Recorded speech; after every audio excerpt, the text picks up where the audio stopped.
I wanted to come on and do a first impression review of the Kobo Color Libre. Now you're probably thinking like, what the hell? You have a color soft. Why'd you get this? Well, the reason is I kind of had a freak out.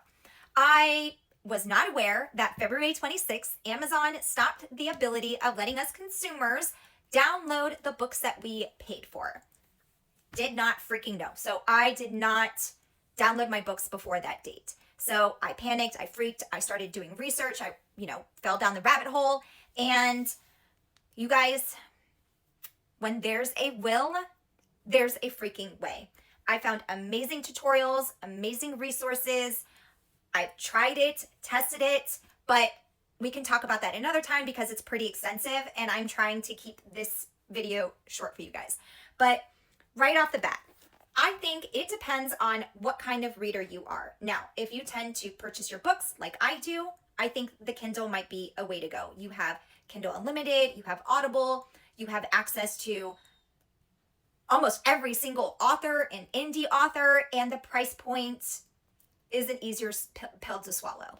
Now, if you don't buy books and you go to the library, then this might be a better fit for you because I believe it's Overdrive is integrated into their devices, and Overdrive partners with the public library. So all you have to do is sign in, enter your library card, and everything syncs over, which is really awesome.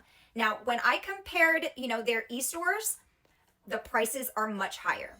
Much higher. Now, I don't know what their membership is like, but the other thing that I wasn't a fan of is they don't seem to have a lot of the indie authors on there. So that for me was an immediate drawback. However, now that I'm able to download all over 160 of my books onto my computer and move them over here, that might sway me a little bit more because I do like the user interface of this. I really do. A lot of the same features. They do have very similar features between the two. But the one thing that I love is the fact that when I go in to highlight something, it gives me the ability to choose my color right then and there.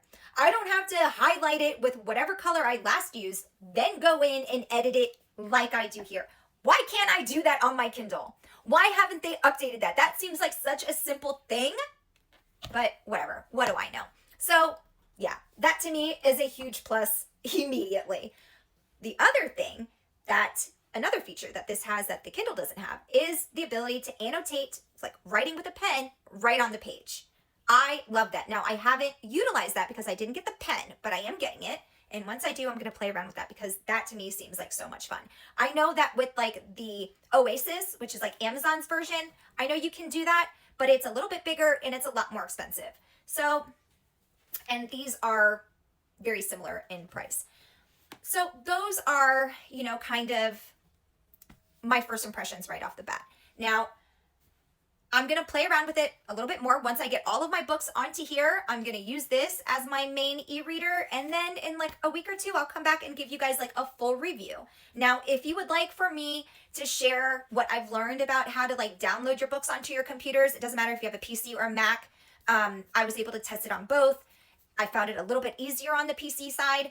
Let me know. Let me know in the comments. I'm more than happy to help you guys out because there are amazing resources online and I will share them with you all. I'm not going to gatekeep that because I feel like you guys should have your books. You pay for them, you should have them. And that's about it. Okay? See you guys.